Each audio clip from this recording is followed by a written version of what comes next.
Hi everyone, कैसे हैं आप। अभी हम बात करने वाले हैं सारेगामा इंडिया लिमिटेड के बारे में। ये जो स्टॉक है ये बहुत स्पेशल स्टॉक है क्योंकि पिछले बुल रन में मैं इसमें एंट्री करना भूल गया था। मतलब मुझे पता ही नहीं चला वो स्टॉक इतना बढ़ गया। तो मैं आपको बता दूं, जिनको नहीं पता हो, तो कोविड के समय इसने लो मारा और उसके बाद इसने जो बुल रन में गया ये स्टॉक, तो इसने टोटल रिटर्न दिया 4300 टाइम्स का। मतलब अगर कोविड के समय किसी ने 1 लाख रुपए स्टॉक में लगाए रहते तो उसका रिटर्न बनता 43 लाख रुपीस। और मतलब क्या वेल्थ जर्नी बनाई इस स्टॉक ने। ठीक है, मैं इस स्टॉक को पिछले 2-3 साल से ट्रैक कर रहा था। कुछ फाइनेंशियल हेडविंड्स थे इस कंपनी में जिसके बारे में हम बाद में बात करेंगे, जिसके चलते ये स्टॉक एक साइडवेज ट्रेंड में चला गया था।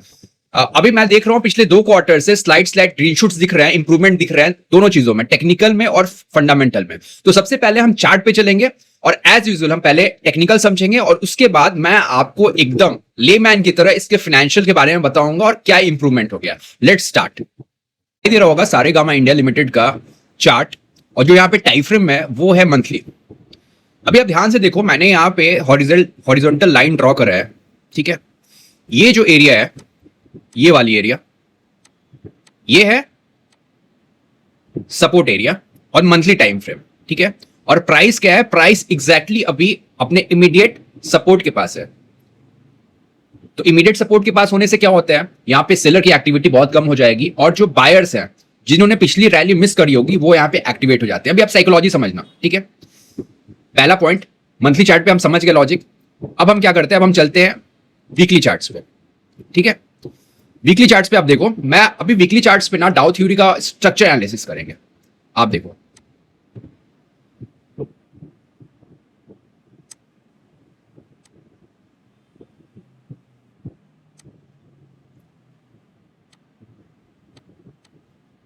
अभी यहां पे मैंने क्या लाइन ड्रॉ करा, मैंने एक जिगजैग लाइन ड्रॉ करी है। तो मैंने आपको दिखाया है कि यहां से देखो, यहां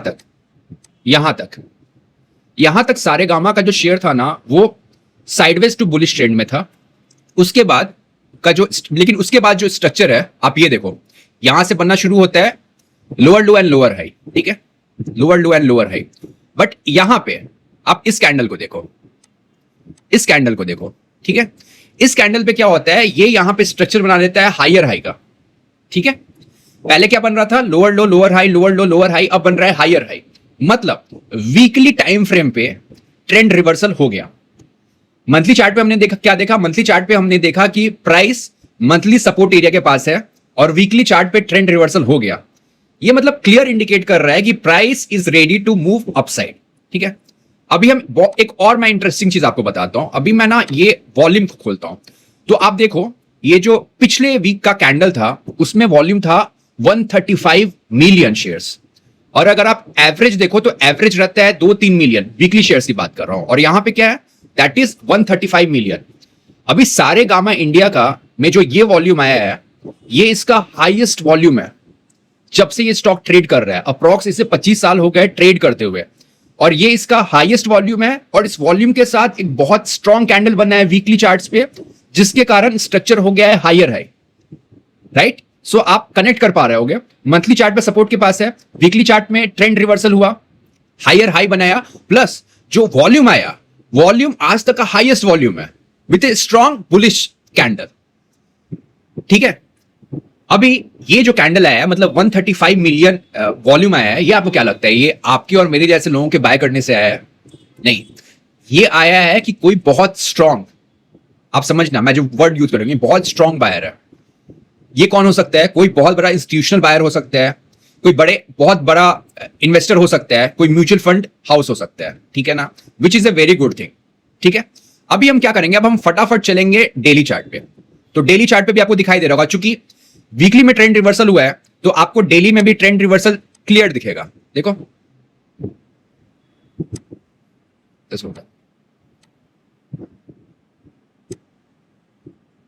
ठीक है, होप आपको ये चीज समझ में आ रही होगी। ठीक है, अब देखो यहां पे हुआ है ट्रेंड रिवर्सल।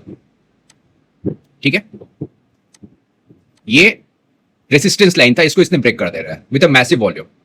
और ये जो वॉल्यूम है, ये इतना बाइंग वॉल्यूम मैं इसलिए बोल रहा हूं क्योंकि बहुत स्ट्रॉन्ग कैंडल है वीकली। ठीक है ना, जो बुलिश है, तो इसका मतलब है किसी ने बहुत अच्छी बाइंग करी है। ठीक है, अभी बहुत इंपॉर्टेंट होता है ना कि जब आपको कोई बताता है कि ये सेटअप अच्छा है तो बाय कहां पे करना है, तो मैं इसके लिए क्या करता हूं ना, मैं हमेशा मूविंग एवरेजेस का यूज करता हूं प्राइस एक्शन के साथ। तो देखो अभी हम समझेंगे, ये अजम्पशन है पहली चीज।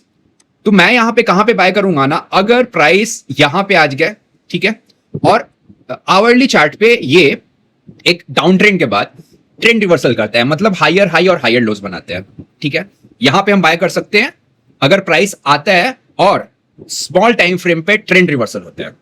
और मेरा स्टॉप रहेगा 306 का, 305 पकड़ो ऑन डेली क्लोजिंग बेसिस। याद रखना ये बात, डेली क्लोजिंग बेसिस पे। और ये मैं अपने लिए बता रहा हूं, I am not recommending anyone, I give you disclaimer, ठीक है ना। अभी इंपॉर्टेंट चीज आती है, दूसरी इंपॉर्टेंट चीज कि इसमें टारगेट क्या बनता है। देखो इसमें जो टारगेट होगा ना वो मेरे लिए हो सकता है यहां तक का। क्यों? क्योंकि यहां पे ना एक मंथली रेजिस्टेंस है, दैट इज 600 के लेवल। तो वी कैन इंटर अराउंड 353 और 600 तक का हमारा टारगेट हो सकता है, मतलब 250 पॉइंट्स का गेन होगा। और जो स्टॉप हो सकता है वो रहेगा 40 पॉइंट्स का। मतलब आप कैलकुलेट करो तो इट इज क्लोज टू 40 40 120 1:7 का ट्रेड आ रहा है, मतलब आरआर आ रहा है, which is a very good trade, ठीक है ना। होप आपको टेक्निकल समझ में आ गया होगा। अगर नहीं आया तो फिर आप जाके रिपीट करके देखो कि कैसे मैंने बताया मंथली चार्ट पे हमें क्या क्यूज मिल रहे हैं, फिर वीकली चार्ट पे कैसे ट्रेंड रिवर्सल हो रहा है, और डेली चार्ट पे हम कैसे एंट्री कर सकते हैं। ये रहा टेक्निकल के बारे में। अभी जैसे मैंने बताया कि एक बहुत इंपॉर्टेंट चीज और होती है, which is what, just hold on, which is the financials, ठीक है। अभी देखो मैं आपको ना फाइनेंशियल्स के बारे में बताऊंगा, उससे पहले ना मैं आपको कुछ ब्रीफ कर देता हूं सारेगामा इंडिया लिमिटेड के बारे में। तो सारेगामा इंडिया लिमिटेड, मैं तो 90s का किड हूं, तो मुझे पता है कि जब हम छोटे थे तो हम कैसेट लेते थे, ऑडियो कैसेट आता था, उसको टेप में बजाते थे, ठीक है ना। तो इसका आता था, टी सीरीज का आता था, ठीक है। तो सारेगामा मुझे तब से पता है। अभी टाइम के साथ वो सारी चीजें नॉकआउट हो गई, ठीक है ना। अब कोई कैसेट सुनता नहीं है। तो अभी क्या मॉडल है ना सारेगामा का, सारेगामा का मॉडल आप समझो, इनका पहला मॉडल है म्यूजिक, दूसरा मॉडल है वीडियो, और तीसरा मॉडल है दैट इज लाइव इवेंट। पहले हम मॉडल की बात कर देते हैं। तो जो पहला मॉडल है इनका म्यूजिक, उनसे इनका जो बिजनेस का वॉल्यूम है, रेवेन्यू और पैट जो आता है, दैट इज क्लोज टू 83%। जो वीडियो मतलब जो कंटेंट ये बनाते हैं उससे आता है 11%, और बाकी का जो बच गया 6-7% वो आता है आपका लाइव इवेंट से। तो म्यूजिक में कैसे आता है आप समझना। आप लोग में से बहुत सारे लोग यूज करते होंगे स्पॉटिफाई, saavn.com, अमेजॉन म्यूजिक। तो आप जो सारेगामा इंडिया है ना, उसके पास एक कैटालॉग है, कैटालॉग ऑफ सॉन्ग्स है। मतलब क्या, मतलब बहुत सारे पुराने और नए सॉन्ग्स हैं जिनको ये परचेज करते रहते हैं, ठीक है ना। तो जब भी आप दूसरे पोर्टल्स पे लाइक स्पॉटिफाई पे इनका कोई गाना सुनते हो, ठीक है ना, तो एक जो फीस होती है, लाइसेंसिंग फी उसे कहते हैं, वो जाता है सारेगामा को। It is kind of A rental arrangement समझ लो। पैसिव इनकम है लेकिन बहुत सॉर्टेड इनकम है, ठीक है। पहली चीज वो हो गई, ये तो लाइसेंसिंग फी जा रही है। दूसरा होता है यूट्यूब। आप सारेगामा पे जाके देखना, सारेगामा का यूट्यूब चैनल भी है। तो यहां पे कैसे ऐड आता है, एक तो यूट्यूब इनकम हो गई, दूसरा ऐड से पैसा आता है, ठीक है। अभी मैं इनका कॉन कॉल सुन रहा था तो उनके एमडी ने बताया कि जो धुरंधर 1 था उसके राइट्स इनके पास थे, म्यूजिक के राइट्स। तो उन्होंने बताया कि अभी भी धुरंधर के सॉन्ग्स पे इनको हर एक डे मतलब मोर देन 11 मिलियन, मतलब आप समझो 1 करोड़ का रोज न्यू क्लिक आता है। तो आप समझो क्या पैसा आता होगा, ठीक है। पहली चीज ये हो गई, पहली चीज हो गई क्या, लाइसेंसिंग फी। दूसरा हो गया यूट्यूब का इनकम। तीसरा क्या है ना, तीसरा इन्होंने क्या करा है ना कि इन्होंने बहुत सारे जो इन्फ्लुएंसर्स होते हैं उनके साथ इन्होंने टाई अप करा हुआ है, ठीक है ना। ये इनके लिए, और वो इन्फ्लुएंसर को सारेगामा इंडिया लिमिटेड पैसे देती है, ठीक है ना। और फायदा क्या होता है कि सारेगामा का जो अपना कंटेंट है, जो इनके कैटलॉग्स में जो सॉन्ग्स हैं उस पे वो कंटेंट बनाते हैं, ठीक है ना। तो होता क्या है कि जो इन्फ्लुएंसर है, इनके पास 300 अप्रॉक्स इन्फ्लुएंसर है, और हर एक क्वार्टर में ना ये 30-40 इन्फ्लुएंसर को अपने में ऐड करते रहते हैं। तो होता क्या है कि जो कंटेंट बनाने वाला है उसको कोई पैसा नहीं देना पड़ता है, बिकॉज अगर वो दूसरे का म्यूजिक यूज करेंगे सो दे हैव टू पे अ रॉयल्टी, उनको वो नहीं देना है, उनको वो फायदा हो गया, प्लस उनको पैसा मिला सारेगामा से। अब होता क्या है कि ये लोग सारेगामा के लिए कंटेंट बनाते हैं, जैसा भी एल्बम बनाया, कोई किसी भी तरह का कंटेंट होता है, तो उससे इनको पैसा आ रहा है। जो चौथा चीज है ना म्यूजिक सेक्शन में, वो है रिटेल। अभी आपने बहुत बार इनका एड देखा होगा, एक कारवा, एक मतलब एक टेप टाइप का मशीन होता है, ठीक है ना, उसमें प्रीलोडेड पुराने गाने आते हैं। तो ये जो गाने होते हैं, मतलब आप कनेक्ट कर पाओगे, हमारे पापा अंकल लोग सुनते होंगे, मम्मी पापा लोग सुनते हैं। सो ये पुराने क्लासिकल सॉन्ग्स हैं, और ये मतलब 6-7 साल से इन्होंने अच्छी पोजीशनिंग करी है, ठीक है ना। तो म्यूजिक में ना इनका ये 4 इनकम स्ट्रीम है। और ये चीज याद रखो कि ये जो म्यूजिक सेक्शन है दैट इज देयर, मतलब उनका ब्रेड एंड बटर मेन यही पे है, ठीक है ना। दूसरा क्या है, दूसरा है इनका वीडियो सेक्शन। तो वीडियो सेक्शन में इन्होंने कुछ ओवरऑल्स किया। अभी वीडियो सेक्शन में ये पहले क्या करते थे, पहले इन्होंने एक अपना प्रोडक्शन हाउस बना के रखा हुआ था, ठीक है, मैं उसका नाम भूल रहा हूं प्रोडक्शन हाउस का, और उसमें ये बहुत सारे ना छोटे छोटे वेब सीरीज बनाते थे, और वेब सीरीज को ना मतलब नेटफ्लिक्स पे हो गया, जी पे हो गया, फिर सोनी लीव पे हो गया, तो वहां पे ये लोग उसको पब्लिश करते थे और उससे कारण इनको रॉयल्टी आती थी। बट जो रिसेंट कॉन कॉल हुआ उसमें कंपनी ने क्या बोला कि हम वो चीज बंद कर रहे हैं, मतलब अपना जो अपना प्रोडक्शन हाउस है उसको बंद कर रहे हैं। और एक there is a very famous director और प्रोड्यूसर भी हैं शायद, संजय लीला भंसाली, जिन्होंने देवदास बनाई थी, मैं इसलिए उनको जानता हूं। उनके प्रोडक्शन हाउस में सारेगामा ने इन्वेस्ट करा है, ठीक है। अभी इससे फायदा क्या होगा, मतलब Sanjay Leela Bhansali is a reputed director, तो अभी क्या होगा कि उनकी कुछ फिल्म्स आने वाली हैं 3 सालों में, तो उसका जो म्यूजिक राइट होगा वो इनके पास आ जाएगा, ठीक है। तो इनका ये सोचना है कि instead of going for a छोटा वेब कंटेंट, जिसमें आज के दिन में आप देखो तो कितने सारे वेब सीरीज आते हैं और मल्टीपल स्ट्रीमिंग प्लेटफॉर्म भी हो गया, तो बहुत सारी चीजें तो आपको पता ही नहीं चलता है। तो इन्होंने सोचा है कि we will collab with a reputed one like Sanjay Leela Bhansali, और उससे ना हम प्रॉफिट बढ़ाएंगे, ठीक है। और तीसरा चीज है इनका लाइव इवेंट। अभी लाइव इवेंट कैसा होता है ना यार, इनका एक लाइव इवेंट है UN40 करके, मतलब इन्होंने बैंगलोर में बहुत पॉपुलर है। यहाँ पे क्या होता है ना कि आप समझो पंकज उदास या कोई भी बड़ा इन्फ्लुएंसर, दिलजीत है, वो लोग आते हैं और इनके लिए परफॉर्म करते हैं, और उसमें क्या फायदा होता है कि एक तो टिकट जो सेल होता है उससे पैसा आया, दूसरा क्या होता है कि ये बहुत सारे ब्रांड एंडोर्समेंट आते हैं, ठीक है, उससे ये पैसा जनरेट करते हैं। और ये जो है अभी जो इनका लाइव इवेंट है that is just 3 to 5% of their total revenue, वो बहुत छोटा है, ठीक है। इनका अभी भी main bread and butter is music, और वो आगे भी रहने वाला है, ठीक है ना। तो अभी हम फटाफट ना इनका देख लेते हैं क्वार्टरली फाइनेंशियल जो समरी आपको दिख रही होगी यहाँ पे। अभी यहाँ पे देखो आप रेवेन्यू फ्रॉम ऑपरेशन में देख रहे होगे, पहले हम देखते हैं Q4 FY26, Q3 FY26। तो आप देखो म्यूजिक लाइसेंसिंग, जो मैंने क्या बताया, लाइसेंसिंग बताया था, जो स्पॉटिफाई या यूट्यूब या सावन.com या अमेजॉन म्यूजिक से जो इनका कंटेंट जाता है, जो इनको लॉयल्टी मतलब पैसा मिलता है उसके बदले, वो है लाइसेंसिंग। और आर्टिस्टिक मैनेजमेंट, जो ये इन्फ्लुएंसर जिन्होंने टाई अप किया हुआ है, उसमें इन्हें 11% का ग्रोथ है Q1Q, which is very good, ठीक है। और अगर आप financial year 25 over financial 26 over 25 देखो, सो वो ग्रो करा है 22%। मतलब क्या, मतलब इनका जो म्यूजिक सेक्शन है, जो मेजर चंक है 83%, वो अच्छा ग्रो कर रहा है, ठीक है ना।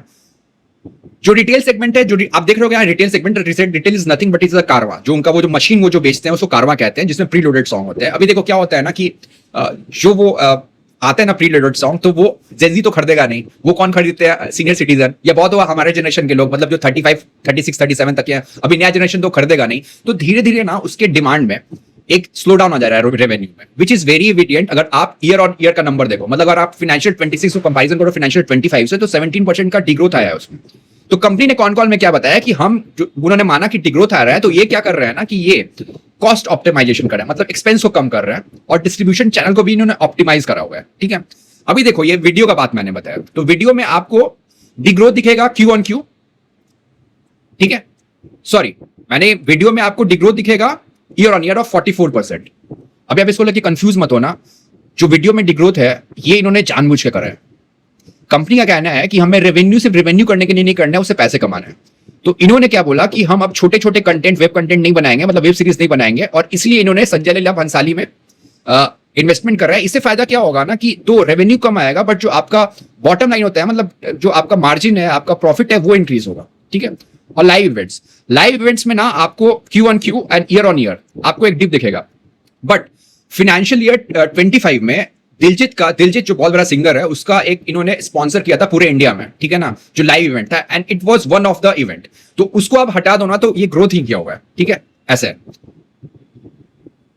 अभी आप देखो यहां पे इन्होंने बताया है कि जस्ट होल्ड ऑन, यस। और मैं आपको एक चीज बता दूं, अगर आप स्टॉक का परफॉर्मेंस भी देखो ना, तो फाइनेंशियल ईयर 25 के स्टार्ट में क्या हुआ कि एयरटेल का एक सेक्शन हुआ करता था म्यूजिक का, which was known as Wink music, आपने नाम सुना होगा। और विंक म्यूजिक से सारेगामा लिमिटेड का टाई अप था, ठीक है, इनको लाइसेंसिंग फी आती है। फिर एयरटेल ने क्या किया, एयरटेल ने विंक म्यूजिक को बंद कर दिया और उन्होंने पूरा का पूरा टाई अप कर लिया, किसके साथ, एप्पल म्यूजिक के साथ। तो इससे क्या हुआ कि आप देखोगे स्टॉक ने अप्रॉक्स 1 से 1.5 साल कुछ परफॉर्म नहीं कर रहा है। आप चार्ट्स पे जाके ये देख सकते हो। और जो रेवेन्यू था Q1Q, उसमें भी एक डिप आया था। दैट वाज द रीजन कि जो विंक म्यूजिक से जो रेवेन्यू चला गया, इसके कारण इनका जो वॉल्यूम था, वॉल्यूम कम हो गया, और प्लस पैट और इबिटा पे भी प्रेशर आया था, ठीक है। अभी सेम चीज आप देखो, ठीक है, आप यहां पे देख पा रहे होगे कि रेवेन्यू फ्रॉम ऑपरेशन, मैं Q4 FY26 Q3 FY26 को कंपैरिजन करूंगा, तो जो टोटल रेवेन्यू फ्रॉम ऑपरेशन है, मतलब क्या, मतलब the summation of music, video and live event, ठीक है ना, उसमें ग्रोथ आया 10% Q1Q, which is good, but year on year ये डिग्रोथ आ रहा है 16% का। मैंने क्या बताया, कंपनी ने वो जान के कर रहा है, ये नहीं है, मतलब बिजनेस वाइज वो नहीं है, वो मैनेजमेंट का डिसीजन है, मैनेजमेंट को मार्जिन पे काम करना है। और अगर आप बिजनेस करते हो ना, तो आप समझे होगे, सिर्फ टर्नओवर बुक करना ही काम नहीं है ना, आपको मेन चीज क्या होता है, प्रॉफिट। अगर प्रॉफिट आएगा तो आपका ROA अच्छा होगा, आपका ROE अच्छा होगा, आपका EPS अच्छा होगा, राइट। अभी आप देखना कि जो पैट का नंबर है, पैट के नंबर में तो रेवेन्यू कम हुआ है 16% वाई ऑन वाई, मतलब FY26 ओवर 25 रेवेन्यू कम हो गया 16%, बट पैट ग्रोथ आपको मिला 1%, दो इट इज मार्जिनली, बट हो रहा है। होप आपको मेरा बात समझ में आ रहा होगा। कंपनी इस मैनेजमेंट इनका कॉन कॉल भी सुना, तो कंपनी ने कहा है कि हम म्यूजिक जो सेक्शन है उसको ग्रो करेंगे by 20 to 23% in the coming years, medium term का इन्होंने बताया, 3 साल की इन्होंने बात करी है, विच इज गुड। सपोज अगर 83% आपका सेगमेंट है, वो ग्रो करता है 23%, so overall that is more than 15% का ग्रोथ ओवरऑल बुक्स पे, ठीक है। और इन्होंने ये भी कहा कि जो मार्जिन है, प्रॉफिट मार्जिन, उसको भी हम 3 to 6% बढ़ाने की कोशिश करेंगे। तो मतलब क्या, इसके कारण हो सकता है कि हमें और अच्छा ऑपरेटिंग लेवरेज देखने में मिले, ठीक है ना। तो लास्ट में Saregama limited is a very good stock to track. आप इनका चार्ट्स देखो और फाइनेंशियल समझो।